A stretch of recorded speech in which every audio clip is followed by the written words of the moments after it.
to look back at the AIDS epidemic and how it evolved.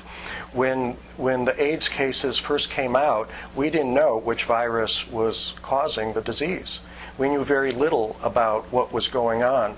All we knew that there was this pattern of very unusual pneumonias and other diseases that were rarely seen, and they were occurring in very specific populations. And physicians would observe this and then try to figure out what's going on. First, they identified the syndrome, the pattern of the disease. The next step was try to understand the biochemistry. And in the same way, we're now at the point where we're observing the patterns of how reincarnation works. And the next step after that is to find out, are there biochemical correlates? It does appear that the soul projects an energy hologram, if you will, into the developing fetus, which causes the bone structure to be similar in the face. And it also appears that the soul can download information, which provides an explanation for child prodigies. And in fact, one of the cases in the Board Again book is the reincarnation of Picasso, where Alexandra Nikita, who we present as a reincarnation of Picasso, started to do art like Picasso at 2.5 years. And she started to do pictures of figures with 2 faces and 4 eyes in cubist representations. I mean, what 3-year-old does that? And all she wanted to do is do art. She didn't want to play with kids. I mean, her parents were worried about her because she was so focused just on art. And also she was causing them to, have financial distress because she was going through so many art supplies. And at the age of 8, she was actually called the Petite Picasso by the press. And she was recognized as a child prodigy who was featured on Oprah and CBS Sunday Morning. And her parents were bewildered by this. They didn't know where she got the talent, where this came from. Nobody else in the family had artistic talent. And she basically does art almost exactly like Picasso, but even more refined. She can do art in multimedia, huge sculptures, glass, just like Picasso, many different media. And she herself has even wondered about her past life connection with Picasso. She did a painting the day of September 11th, which is basically a replica of Guernica, Picasso's most famous painting. And the only thing that's missing is the horse head, because in Spain back then in the Civil War they had horses, but they don't in Manhattan. But she did a painting of a horse head, looks very much like from Guernica, but the horse has breasts.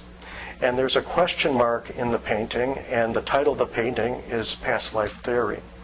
So she herself has been wondering about being the reincarnation of Picasso.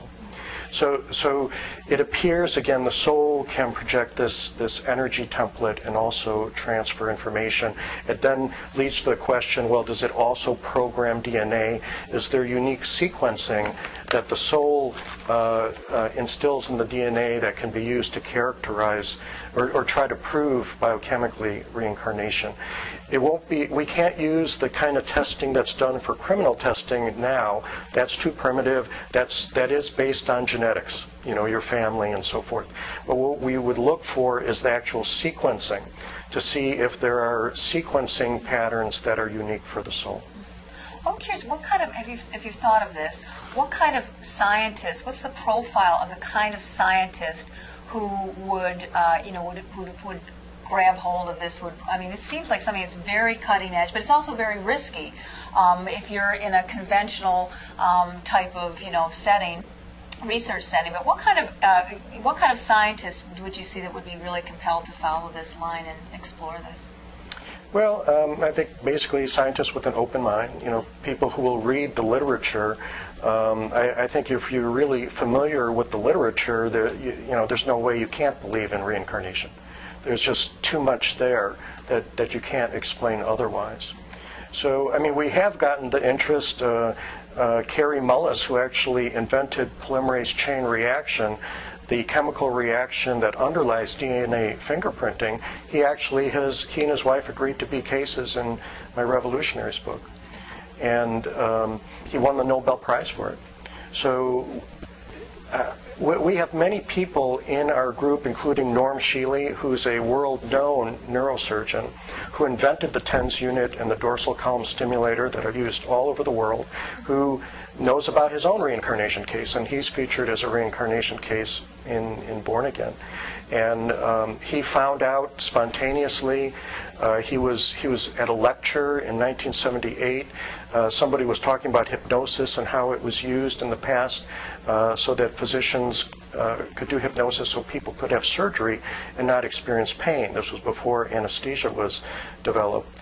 And the speaker talked about this physician, John Elliotson, in England, and Norm immediately knew that was him.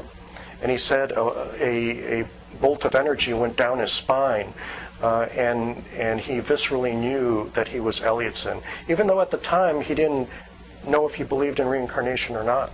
He went to study Elliotson in England. He couldn't find much in the U.S., and he assumed Elliotson was a surgeon because Norm's a surgeon.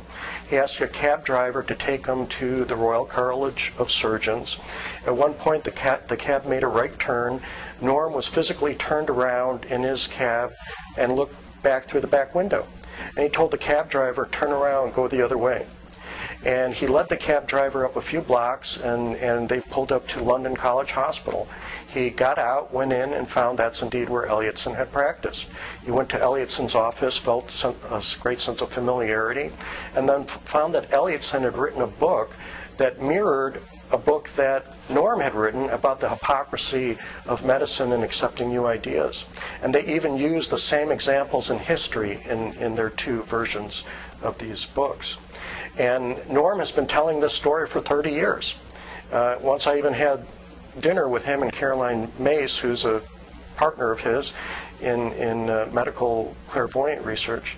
And I asked Caroline, have you heard this story before? And she goes, a million times. He's been telling it for 30 years. But nobody paid attention because it didn't have a context. Now his case fits with all these other cases. And I asked Norm, do you look like Elliotson? And he said, I don't know. He never thought about it. But he does, and there are pictures in the book. So when people ask, how do my colleagues react? Well, I have a lot of aces up my sleeve, and I can point out that some of the most prominent and famous physicians in the world, like Norm Shealy, are cases in the book. And again, the Nobel laureate, Carrie Mullis, agreed to be in the book. One of the phenomena that you mentioned in your books is this phenomenon of parallel lifetimes. So I'm wondering if you could talk, in fact,